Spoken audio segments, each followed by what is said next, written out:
Hola, ¿qué tal? Muy buenas noches a todos en casa. Bienvenidos una vez más a nuestro resumen informativo a través de TRT Televisora del Táchira. Soy Gabriela Magilbray, @Gaby Magilbray en mis redes sociales, y como cada noche es un completo placer para todo nuestro equipo y por supuesto para mí acompañarles a través de esta pantalla y que ustedes nos permitan ingresar a sus hogares para llevar información oportuna a nivel regional, nacional e internacional.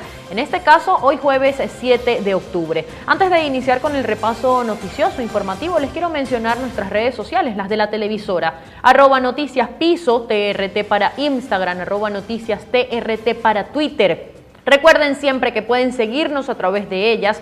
Están en la parte baja de sus pantallas. Tome su teléfono celular e ingrese a la red social de su preferencia, a la que use con más frecuencia. Síganos, esté al tanto de todo lo que publicamos para que usted conozca de inmediato o en la misma jornada lo que ocurre a nivel local en nuestro estado Táchira. También en el caso de los servicios públicos puede escribirnos si usted tal vez necesita difusión con alguno de ellos. @noticiaspiso TRT, Noticias TRT, escriba el nombre de la persona que lo requiere, qué tipo de ayuda solicita y también los números de contacto para que otros se comuniquen directamente con cada uno de ustedes y de esa manera puedan coordinar el servicio social. Con ello, damos inicio al repaso por las notas locales más destacadas de este 7 de octubre.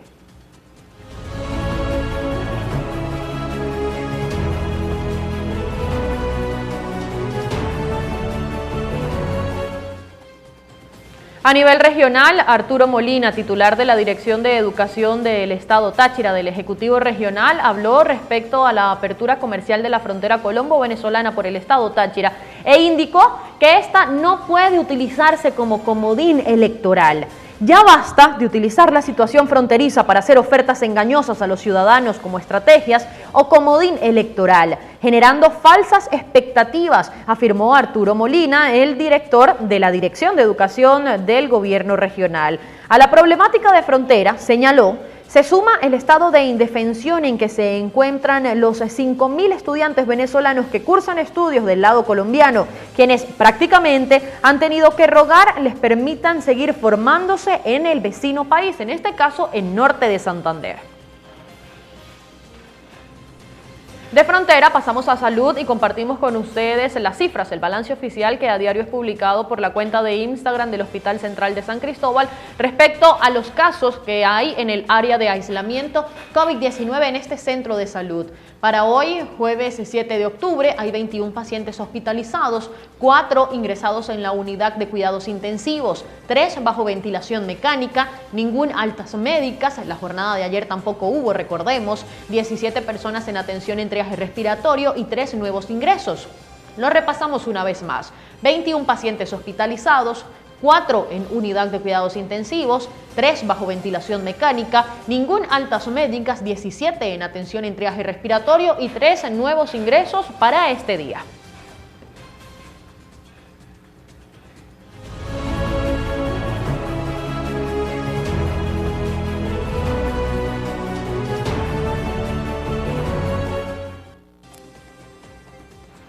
A nivel nacional, el presidente Nicolás Maduro hizo una invitación a los inversionistas colombianos para que retomen justamente sus inversiones en nuestro país. Esto tras el anuncio hecho el pasado lunes, inicio de semana, respecto a la apertura comercial de la frontera, cerrada desde el año 2015. Nicolás Maduro llamó a los empresarios colombianos a retomar sus inversiones en Venezuela, luego de que el lunes autorizara la apertura comercial en esta zona entre ambos países. Invito a los empresarios colombianos a retomar sus inversiones, sus ventas y toda la actividad económica comercial con Venezuela.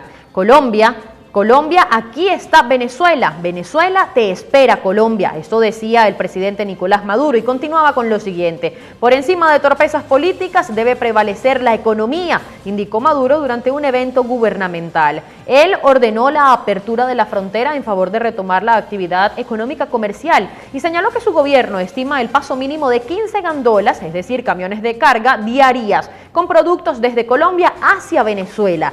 Ya se ha estimado el paso mínimo arrancando de 15 gandolas diarias de Colombia a Venezuela con productos, dijo. Maduro aseguró que se debe dejar a un lado la diferencia ideológica entre los países cuando se trata de economía y manifestó su deseo de que el gobierno de Iván Duque lo entienda de esa manera. Previo al inicio del nuevo año escolar, docentes en el estado Cojedes continúan negándose a iniciarlo de manera presencial. Aseguran que las condiciones no están dadas para el reinicio de las clases o para volver a las aulas. Se indicó que tampoco existe garantía en las instituciones educativas para garantizar, no existe garantía para mantener las medidas de bioseguridad. Ante el anuncio de retorno a las clases presenciales en el país, los docentes cojedeños insisten en que no están aptas las condiciones de los planteles educativos para recibir a los alumnos, como tampoco se garantizan las medidas de bioseguridad. Luis Hernández, profesor de matemática en este estado, explicó que la discusión en torno al inicio del año se da entre los gremios docentes, el Frente Amplio Venezuela Libre, capítulo Cojedes, y la sociedad civil, preocupada por un llamado que no ha tomado en cuenta las condiciones de deterioro de las instituciones educativas, tanto en el área urbana como en el área rural. Citó como ejemplo el liceo en donde imparte clases, el cual no cuenta con pupitres y tampoco tiene el mantenimiento necesario en la infraestructura.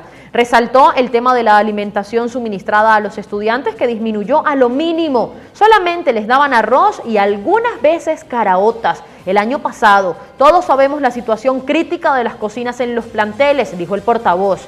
Otro elemento que entorpece el comienzo de clases presenciales son los bajos sueldos y salarios que devengan los docentes. Afirmó que no les alcanza ni para comprar un marcador, mucho menos para tener calidad de vida. A pesar del último incremento, no han logrado satisfacer las necesidades ni un sueldo que dignifique al profesional de la docencia. El tema de la bioseguridad y el aumento de contagios por coronavirus en los últimos días se convierte en una inquietud para los docentes, trabajadores, alumnado y representantes, porque los planteles no cuentan con suficiente ventilación, agua potable para el lavado de las manos y tampoco en los baños de estas escuelas. Víctimas venezolanas de presuntas violaciones a los derechos humanos alzaron nuevamente su voz ante el fiscal de la Corte Penal Internacional para exigir, según ellos, justicia ante cada uno de los casos que han expuesto en distintas oportunidades a diferentes organizaciones no gubernamentales e incluso ante esta misma Corte Penal Internacional. Las víctimas de presuntas violaciones de derechos humanos en Venezuela y también de crímenes de lesa humanidad le hablaron nuevamente al fiscal de la Corte Penal Internacional y le pidieron que haga justicia que el Estado venezolano les niega hasta el momento. Mi papá, siendo militar, es juzgado por un tribunal civil y desde el primer día de su detención ha sido víctima de torturas físicas y psicológicas, al igual que la familia, expresó Lorena Hernández, quien es una de estas víctimas, hija del preso político Héctor Hernández da Costa, hablando sobre su situación y exponiéndola ante la CPI.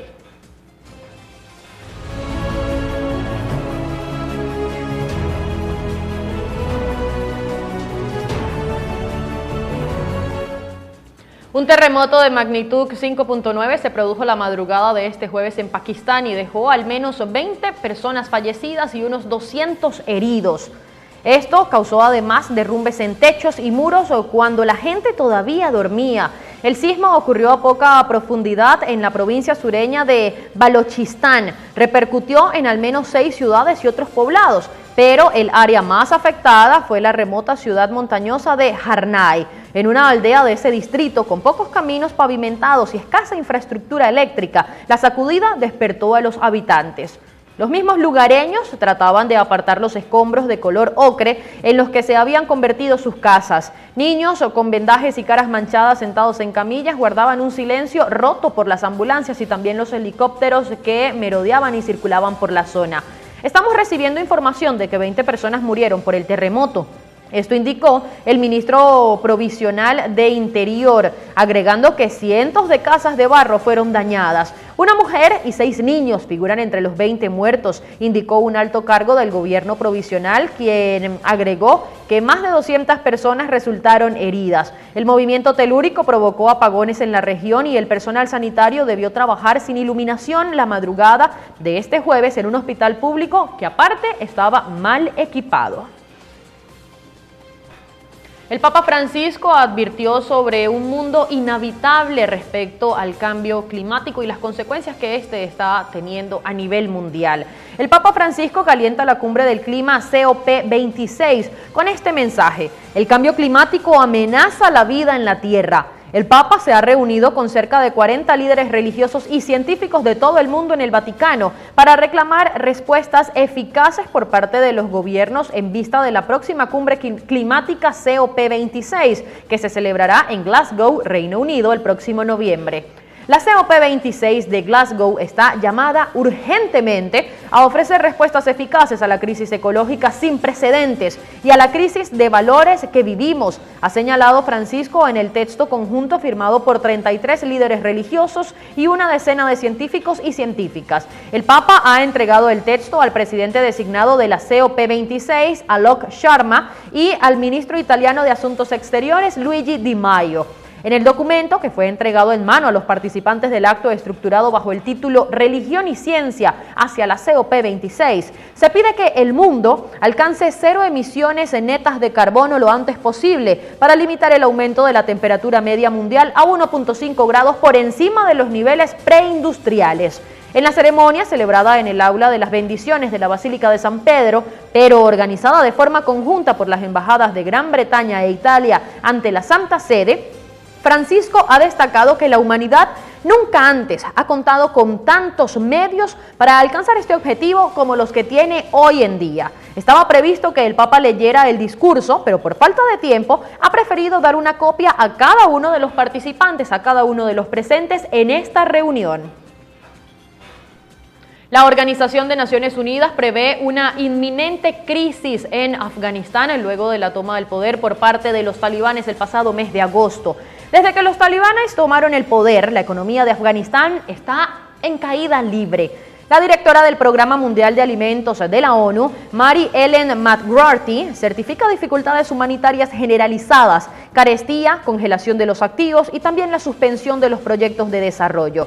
La economía está al borde del colapso aquí en Afganistán. Hay crisis de liquidez de efectivo, los bancos habían cerrado las puertas, pero ahora que están abiertos, solo pueden sacar $200 a la semana. Los ahorros son intocables para la mayoría de las personas y algunas pocas tienen dinero en el banco. Según datos de Naciones Unidas, casi la mitad de la población, más de 18 millones de personas, es decir, necesitan una ayuda para sobrevivir. El conflicto y la inseguridad han desplazado a más de 3.5 millones de afganos. McGrorty ha constatado que miles de personas venden sus enseres domésticos, alfombras, electrodomésticos, hasta las vajillas, que es habitual que las familias no coman todos los días, que disminuyan el tamaño de las raciones, que coman alimentos menos saludables e incluso que muchos padres renuncien a la comida para que sus hijos puedan comer.